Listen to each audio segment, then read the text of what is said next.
बिस्मिल्लाहिर्रहमानिर्रहीम। मोहतरम नाज़रीन, अस्सलाम वालेकुम। आज की इस वीडियो में हम ज़मज़म का मुआइज़ा और हज़रत हाजरा रज़ियल्लाहु तआला अन्हा की नाकाबिल फरामोश हकीकी दास्तान बयान करेंगे। और अगर आप चैनल पर नए हैं तो हौसला अफजाई के लिए चैनल को सब्सक्राइब करना मत भूलिएगा। नाज़रीन, ईद उल अज़हा पर कई रसूमात शामिल है। यूँ हज़रत इब्राहिम अलैहिस्सलाम, हज़रत हाजरा और इनके बेटे हज़रत इस्माइल अलैहिस्सलाम से मुंसलिक है। मक्का का क़ियाम जो इस्लाम का मकाम पैदाइश है और काबा को अपने अंदर महफूज रखता है। इस्लामी रिवायत में हज़रत हाजरा रज़ियल्लाहु तआला अन्हा से मंसूब है। हज़रत इब्न अब्बास रज़ियल्लाहु तआला अन्हु से रिवायत है कि हज़रत इब्राहिम अलैहिस्सलाम, हज़रत हाजरा और उनके बेटे हज़रत इस्माइल को जबकि हज़रत हाजरा इन्हें दूध पिला रही थी, काबा के करीब एक जगह लाए। इन दिनों में मक्का में कोई शख्स नहीं था और ना ही पानी था। इन्होंने इन दोनों को वहां बिठा दिया और इनके पास एक चमड़े का तेला जिसमें कुछ खजूरें थी और एक छोटा सा मशकीज़ा जिसमें कुछ पानी था रख कर वापस जाने लगे।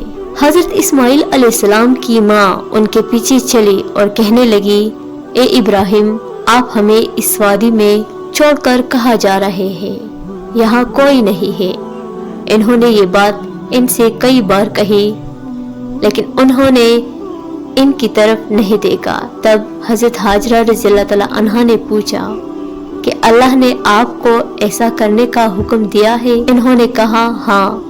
हज़रत हाजरा ने कहा, फिर वो हमें नहीं छोड़ेगा, और वापस आ गए। जबकि हज़रत इब्राहिम अलैहिस्सलाम आगे बढ़ते रहे और सनिया पर पहुंचकर जहां वो इन्हें नहीं देख सकते थे, अपने दोनों हाथ बुलंद किए और अल्लाह से दुआ की, ए हमारे रब, मैंने अपनी औलाद में से बास को एक ऐसी वादी में बसा दिया है जहां खेती नहीं होती, ताकि वो पूरी तरह नमाज कायम करे। बस कुछ लोगों के दिलों को इनकी तरफ माइल कर दे और इन्हें पलों से रोज़ी अता कर ताकि वो शुक्रगुजार बने। हज़रत इस्माइल अलैहिस्सलाम की माँ इन्हें दूध पिलाई और वहाँ का पानी पीने लगी। जब मशकीज़े का सारा पानी ख़त्म हो गया तो हज़रत हाजरा प्यासी हो गई और इनका बच्चा भी प्यासा हो गया। इन्होंने अपने बच्चे को छोड़ा और देखा कि इनके करीब तरीन पहाड़ सफा था। वो इस पर खड़ी हो गई और वादी की तरफ गौर से देखने लगी कि शायद कोई नजर आ जाए, मगर कोई दिखाई ना दिया। फिर वो सफा से नीचे उतरी और जब वादी में पहुंची तो अपनी चादर उठाकर मुसीबत ज़दा की तरह दौड़ी और वादी पार करके मरवा पहाड़ तक पहुंची, जहां दोबारा खड़ी होकर देखने लगी, मगर फिर भी कोई नजर नहीं आया। इन्होंने ये अमल 7 बार दोहराया। हजरत मोहम्मद सल्लल्लाहु अलैहि वसल्लम ने फरमाया कि ये सफा और मरवा के दरमियान लोगों के चलने की रिवायत का आगाज है। जब वो आखिरी मर्तबा मरवा पर पहुंची तो उन्होंने जमजम के मकाम पर एक फरिश्ता देखा जो अपनी ईड़ी या परों से जमीन कूद रहा था, यहाँ तक कि वहां से पानी बहने लगा। इन्होंने अपने दोनों हाथों से पानी भरना शुरू किया और खुद भी पिया और अपने बच्चे को भी दूध पिलाया।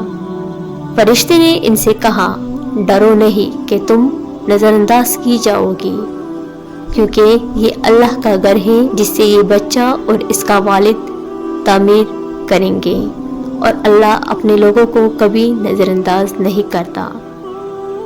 वो वहां रही कि जहां तक कबीला जरहम के कुछ लोग वहां से गुजरे और उन्होंने पानी की मौजूदगी के आसार देखे।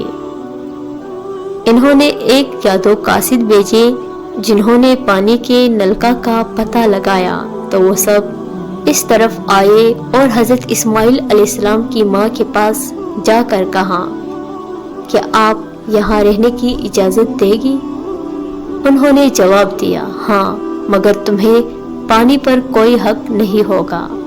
انہوں نے اس بات پر اتفاق کیا اور حضرت حاجرہ رضی اللہ تعالی عنہا ان صورتحال سے خوش ہو گئی۔ حضرت حاجرہ کی شخصیت ایک غیر معمولی ایمان، محبت، صبر، عزم اور مضبوط کردار والی خاتون کے طور پر سامنے آتی ہے۔ جب انہوں نے حضرت ابراہیم علیہ السلام سے سنا کہ یہ اللہ کا حکم ہے کہ انہیں اور ان کے شیرخوار بچے کو صحرا میں چھوڑ دیا جائے، تو وہ بے اختیار اور مکمل طور پر اللہ کے مرضی کے سامنے جھک گئی اور کہا کہ وہ اللہ کے ساتھ رہ کر مطمئن ہے، جو کبھی انہیں نظر انداز نہیں کرے گا۔ جب پانی ختم ہوا تو انہوں نے مدد کی تلاش شروع کی۔ ان کا ہار نہ ماننا، دوڑتے رہنا اور دعا مانگتے رہنا ان کی اپنے بچے کی زندگی کے لیے آخری حد تک جدوجہد کی مضبوطی کو ظاہر کرتا ہے۔ آخرکار ان کا ایمان اور کوششیں رنگ لاتی ہے اور حضرت جبرائیل علیہ السلام ظاہر ہوتے ہیں اور انہیں زمزم کے چشمے کی طرف رہنمائی کرتے ہیں، جو نہ صرف ان کی اور ان کے بچے کی جان بچاتا ہے بلکہ جرہم قبیلے کے لوگوں کو وہاں بسنے کی طرف راغب کرتا ہے۔ انہوں نے اپنے بیٹے کو اللہ سے ڈرنے والا، محبت اور تعریف کا مستحق شخص بنایا، جو اپنے والد کے منتخب کردہ ساتھی بنے اور مکہ میں اللہ کا پہلا گھر تعمیر کرنے میں ان کا ساتھ دیا۔ اسلامی روایت میں حضرت ابراہیم علیہ السلام کو پہلا مسلمان